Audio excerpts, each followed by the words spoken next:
की जा रही है कि आप बाजार खोलें, नॉर्मलसी की तरफ आएँ।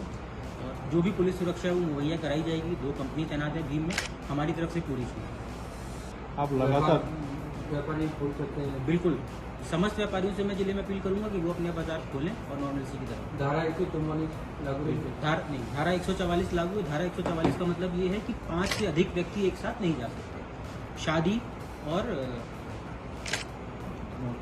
मौत के संस्कार, ये दोनों उससे एग्जेम्प्टेड है। उसके अलावा अगर आपको कोई भी समारोह करना है, प्रोसेशन करना है, कुछ भी करना है, तो आप प्रशासन से अनुमति ले सकते हैं, वो हम अलाउ करते हैं। क्षेत्र में नेटबंदी कब तक रहेगी सर भीम और देवगढ़ में? देखिए, ये आपने बहुत अच्छा सवाल पूछा है। जिस हिसाब से भीम में रूमर्स चल रही है, जैसे एसपी साहब ने अभी बताया भी था, 3 या 4 तरह की रूमर्स हमारे साथ सामने पिछले 4 दिन में आ चुकी हैं।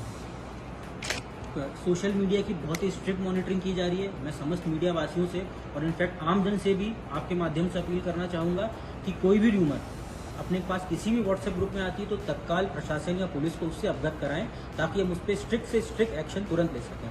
जैसे ही बाजार वगैरह खुलेंगे, नॉर्मलसी होगी, हम अभी सिर्फ भीम और देवगढ़ में हमने नेटबंदी कर रखी है, उसको भी हम सुचारू रूप से चालू करेंगे।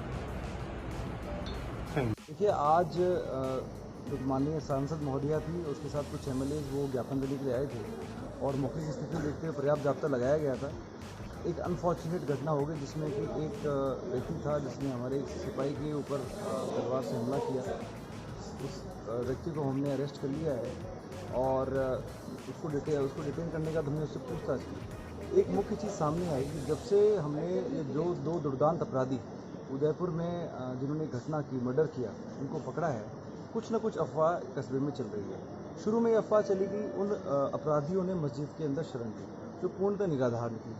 फिर ये अफवाह चली कि यहाँ पे जो मस्जिद में मौलाना है वो उनका रिश्तेदार है, वो भी पूर्णतः निराधार है।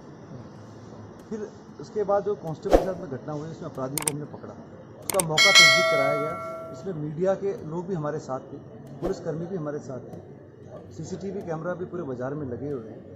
उसमें ये अफवाह चली कि मस्जिद के सामने उनके घुटने के बल बिठवाया गया और माफ़ी मंगवाएगी, जो पूर्णतः निराधार है। क्योंकि मीडिया के हमारे साथ थे और पुलिस के भी काफ़ी अधिकारी साथ थे। इस तरह की कोई घटना नहीं है। मौका तस्दीक एक रूटीन लीगल प्रक्रिया है, क्योंकि उस समय कानून व्यवस्था की स्थिति थी। पूरे जाब्ते के साथ में मौका तस्दीक कराया गया, जिससे वेरीफाई कराया गया कहाँ से हमारे मुलजिम आए, कहाँ से जो है कौन से लोग इसमें शामिल थे।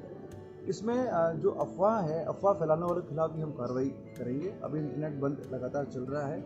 मेरी भीम के सभी वासियों से ये निवेदन है कि आप लोगों के सहयोग से, भीम के कुछ लोग हैं जिन्होंने बहुत अच्छा सहयोग करके इन दोनों अपराधियों को पकड़ाया है। अच्छे लोग बहुत हैं भीम के अंदर, उनसे मेरा आग्रह है अफवाहों पर ध्यान न दें। अफवाहों को आप लोग रिफ्यूज कीजिए, उनको बताइए लोगों को ये झूठ है। और आने वाले टाइम पर हम चाहेंगे कि जो अपराधी हैं जिन्होंने इस कांस्टेबल के साथ घटना की, उसे तो मैंने अरेस्ट कर लिया है।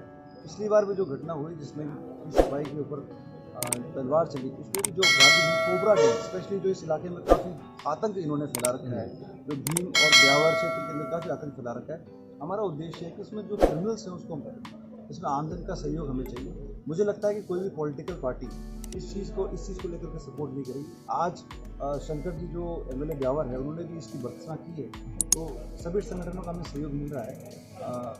जो हमारे यहाँ के जनप्रतिनिधि, उन्होंने भी इसका विरोध किया है और मुझे लगता है आम जनता सहयोग करेगी। तो इस इलाके को हम अपराध मुक्त बनाने के लिए जो हमारा बीड़ा हमने उठाया है, उसमें आप हमारे हाथ मजबूत कीजिए। इसी प्रकार की अफवाह में आप ध्यान न दीजिए। सबसे इम्पोर्टेंट चीज़ ये है कि राजसमंद की पुलिस ने इन 2 आतंकवादी को पकड़ने में बहुत ही इम्पोर्टेंट भूमिका निभाई है। यहाँ के भीम थाने के कांस्टेबल से अपनी जान की बाजी लगा करके उन दोनों दुर्दांत अपराधी को